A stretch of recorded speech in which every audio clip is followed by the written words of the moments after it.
Let's get some further discussion on some of the broader international developments now with my panel. I'm joined by the Assistant Minister for Women, Kate Thwaites, and Liberal MP, Member for Flinders, Zoe McKenzie. Kate, the Prime Minister was on the program earlier. He said that his focus is on lives, not votes. When I asked him about whether he could call the election or start it during a natural disaster, should he just clear it up and say, look, we're going to deal with this and then we'll turn our attention to the election in good time?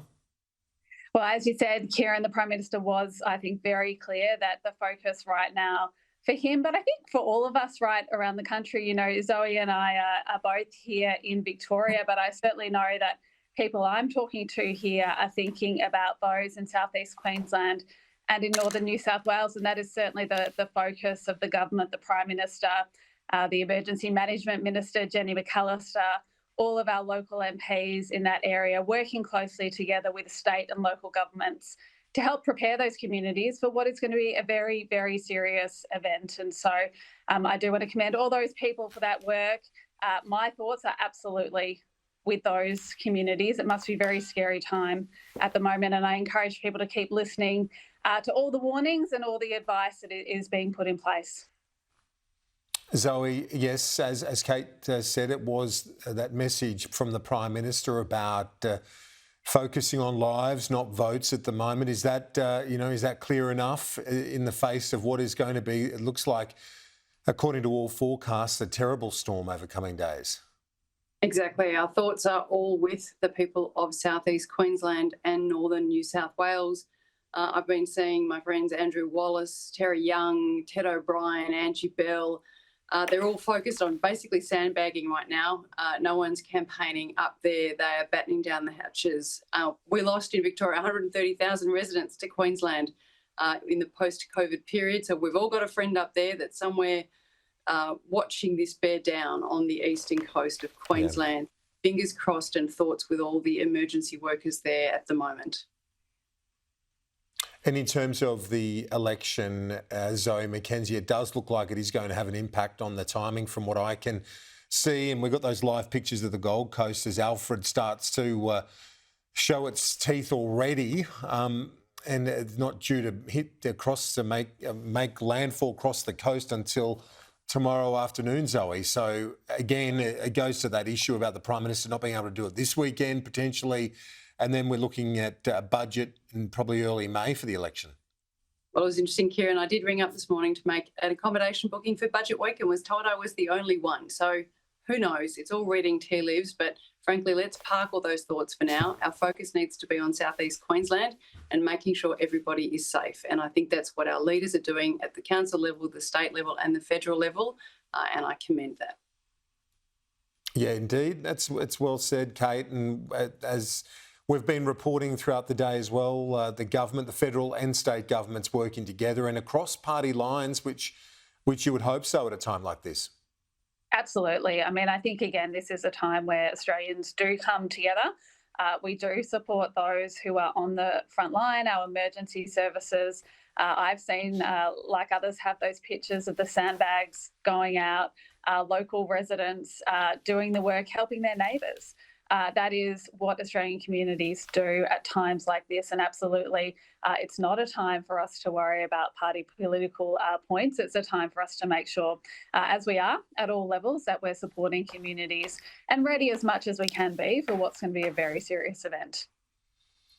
Zoe, I want to turn our attention to another serious development this week, and that is in relation to Ukraine, removal of military support, first of all, or saying that the US is going to end military support, now intelligence support. We are very strongly, both major parties, supporting Ukraine in terms of their fight against Russia. What's your read on how we should navigate this as a democracy on the other side of the world?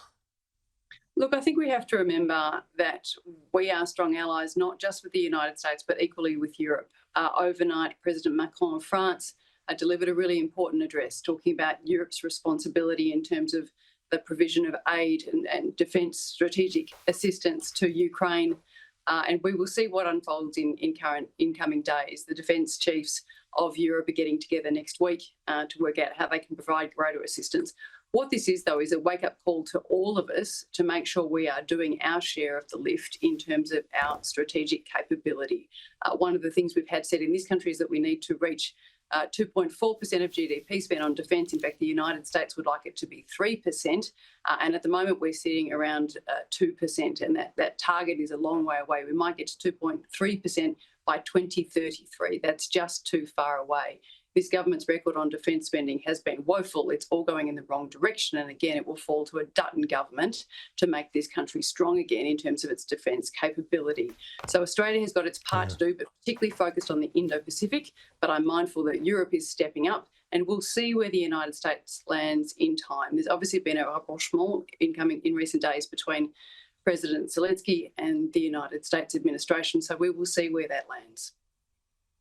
Kate Thwaites, there is, this is as if we need another thing to hang over the campaign at the moment or when it starts, but the presence of Donald Trump is being felt, not just here, but right around the world. And we have to try and navigate that in terms of Ukraine. The Prime Minister is still keeping open the option of sending troops there in terms of a peacekeeping capacity. Were you surprised by that?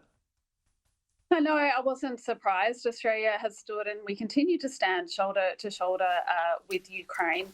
It is in Australia's interest, and it has been for a long time, for us to support a rules-based international order where boundaries of countries are respected. And certainly that's not what's happened in Ukraine. And we do need to work with partners, as Zoe was saying, right across the world to make sure that we are playing our part as part of an international community. And I think when it comes to looking at how we do that, how we do build those alliances right across the world, that's something our government certainly has been focused on.